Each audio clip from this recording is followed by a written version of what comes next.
Hello and welcome to the Flamelord Flogan's Migra Turris guide. Bigfoot Jr.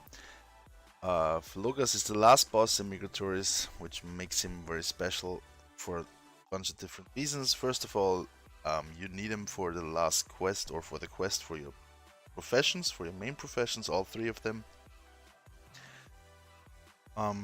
If you don't loot the item from the boss, you cannot scale forward in the profession, so it's very important, so you can add additional materials to your crafts which allow you multiple procs, etc, etc. So of course sooner or later everybody needs this boss to be done for the quest, and also he has a chance to drop some nice loot, so of course we want to make sure we kill him every now and then at least. So first of all I want to mention we tried this boss, or we started doing this boss always with the buff Dungeon Explorer.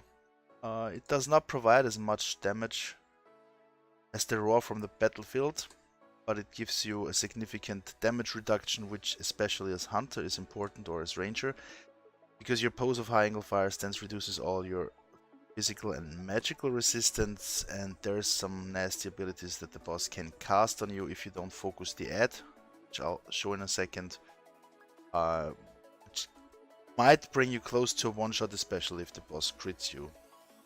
Other than that, we'll start right off and explain as we go.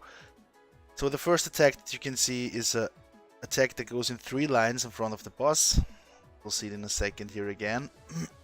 Just make sure you don't stand in it. I was lucky enough in this try to dodge one of these abilities. He wouldn't have killed me, but it's an unnecessary lot of damage. Other than that, try to have a nice damage uptime. Next ability will be an AE effect. In this inner circle, we always try to center the boss in the room as good as possible for a bunch of different reasons. First of all, you can take this circle here as a base indicator for his close-up ability, as you can see in a second. Just make sure you move out of that. The second ability will be the same thing, just turn around. The boss would move a circle around him, and everything outside of this circle would get damaged, so you want to roll and jump in, etc. I feel like there's a special problem at this boss that I only witnessed so far at this boss especially. You have usually you have the chance to dodge abilities with a dodge roll, which will give you immunization for for a brief seconds. But especially in this boss, I feel like sometimes you do the dodge roll and still get hit by the ability, or the number points up, or you don't get the ability. It's either way around. So just make sure you soon enough. There is some unavoidable damage every now and then, but if you avoid what's really important here, I was lucky enough to dodge here. So the next ability, and the reason why we have this boss centered, is you can see this small red circle coming from the background here. That's sadly the nameplate's in front of it. This circle, if it reaches the boss, or this little fireball, it will make the boss cast a big AoE you cannot avoid, which is a lot of damage. Again, especially as hunter, because you take more magical damage than the healer. As to top you again, here's the most significant part, or the most significant ability of the boss, the most important one. The boss will yell, "I'll kill you all," and afterwards he'll raise up in the air, start casting a big AE, fire AE, and there's only one little spot in the room, which is this white fountain here. You want to make sure the whole group runs there as fast as possible. Stand in there, otherwise you'll be one hit by its ability. A little hint here for every hunter. I used to mistime it, now I'm doing better. Sadly, you cannot see that in the video. I always used to have still the stance of high angle fire on, which first of all gives you or takes or removes a lot of your movement speed, 20% in that case, which is for especially for this ability not very smart, of course, because it just makes it unnecessarily harder for you to go there and be safe. And secondly, you should deactivate it early enough, because the problem is if you deactivate it, like as I'm now doing here, you can see in a second, I'll figure out. I'll drop my AE, tell that in a second, And I'll deactivate it now, and the problem is it forces you to stand still. You cannot deactivate this ability while you move, so you always want to make sure you check the boss life. 350k, rise up the first time, it will go to the air and cast his ability, so make sure like when the boss comes towards 360, 370k life, just deactivate the buff. It is a little damage loss, or is a damage loss for your group.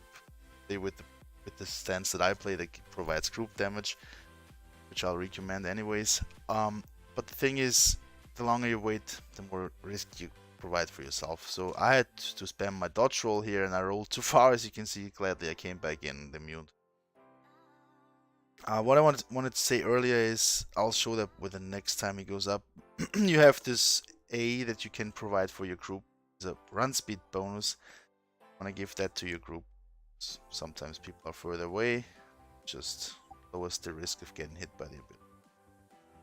There is no more additional special abilities right now. That's basically just repetitive now. Here you can see the red orb, red fire orb a little better that I mentioned earlier.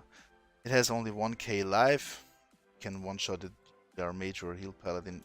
One-shots is real quick, depending on who has a comp ready. It's not in the middle of a big combination attack. If the circle or if the right fireball reaches the boss, as I said, it will cast a big attack that will do necessarily a lot of damage, especially to a hunter. So you just give the paladin a chance to provide damage here too, because most of the time there's not that very much to heal if you dodge the abilities every now and then. You have the fire AE that you get damage off, but other than that, the paladin can provide a significant amount of damage additionally. Here we have the speed phase again. I'll drop my movement speed cooldown for the group so they get there faster. Once again, I slept on deactivating my high angle stance, so I have to deactivate it while moving. It's not very smart. Make sure here the boss will start the second phase where he lifts off about 130k. Just roll right in there. Give it a second. Don't risk any stepping out.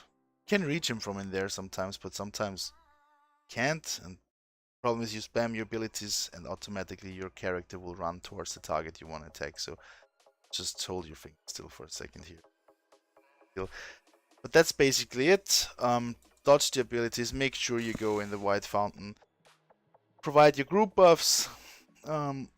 Reduce your damage taken so your healer can provide a significant amount of damage too, ever since paladins got buffed too in the last patch, so you should not underestimate paladin damage here. Other than that, that's basically it for the boss.